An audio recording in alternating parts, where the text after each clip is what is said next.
पुणे जिल्ह्यातील धरणांमध्ये फक्त 67% पाणीसाठा शिल्लक राहिला आहे। गेल्या वर्षीच्या या उपलब्ध पाणीसाठ्याचे प्रमाण हे 97.51% इतके होते।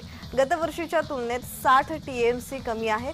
पुणे जिल्ह्यातील 26 धरणांमध्ये मिळून आज अखेरपर्यंत फक्त 133.12 टीएमसी उपयुक्त पाणीसाठा शिल्लक आहे।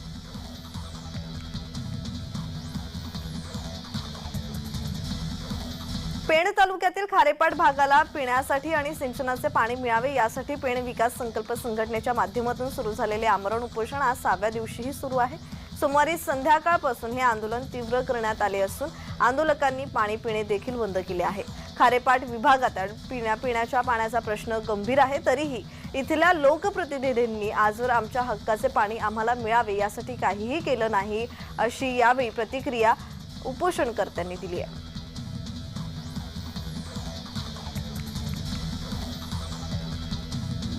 कोरोना व्हायरसने संपूर्ण जगाला वेठीस धरला आहे। गेल्या काही दिवसांपासून कोरोनाने पाठ फिरवली आणि पुन्हा जगभरातील व्यवहार सुरळीत झाले आहेत। परंतु आता पुन्हा एकदा कोरोनाने जगाची धाकधूक वाढवली आहे। हिवाळा सुरू झाला असून हळूहळू वातावरणातील गारवा वाढत असल्याचं पाहायला मिळतंय। अशातच आता कोरोनानेही डोकं वर काढलेलं आहे।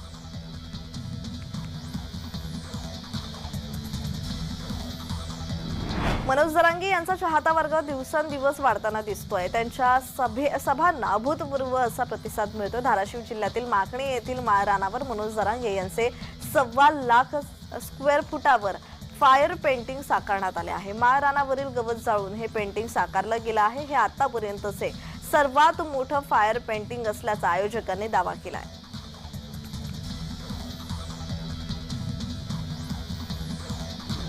रायगड पोलिसांनी खोपोलीत पुन्हा एकदा अंमली पदार्थ विरोधातील मोठी कारवाई केली। यामध्ये खोपोलीतून 174.5 किलो वजनात 218,12,50,000 रुपये किमतीचे मेफेड्रॉन ड्रग्ज जप्त करण्यात आला आहे। या अगोदर 8 डिसेंबर रोजी 85 किलो 200 ग्रॅम मेफेड्रॉन जप्त करण्यात आलं होतं।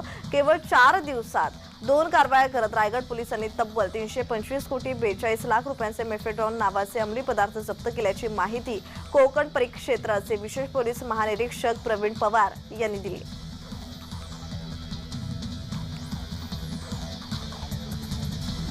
गोपीनाथ मुंडे यांची आज जयंती। गोपीनाथ मुंडे हे नाव महाराष्ट्राच्या राजकारणातील एक दिग्गज नाव।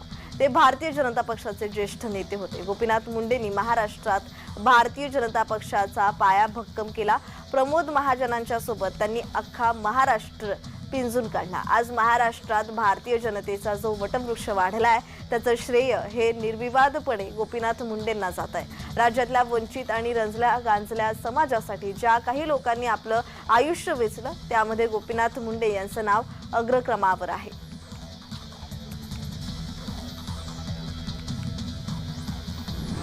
खासदार शरद पवार यांचा आज जन्मदिन। 12 डिसेंबर 1940 रोजी बारामतीमध्ये त्यांचा जन्म झाला। मत्सुदी राजकारणी, अष्टपैलू व्यक्तिमत्व आणि दमदार नेतृत्व अशी शरद पवार यांची ओळख आहे। राज्याच्या आणि देशाच्या राजकारणात महत्त्वाची भूमिका बजावणाऱ्या शरद पवारांनी जवळपास 50 वर्षे देशाची सेवा केली।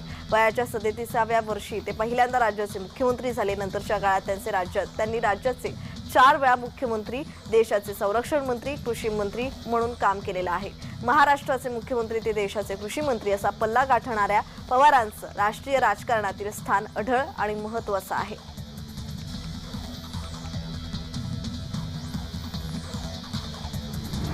खासदार शरद पवार यांच्या वाढदिवसानिमित्त टूथब्रशच्या स्प्रेच्या माध्यमातून संदीप डाकवे यांनी अनोखे पोर्ट्रेट तयार केले आहे। या पोर्ट्रेटचा आकार 12x18 इंच इतका आहे। तर पवार यांना चित्रातून पण वेगळ्या पद्धतीने वाढदिवसाच्या शुभेच्छा देण्यासाठी डाकवे यांनी हे पोर्ट्रेट केले आहे।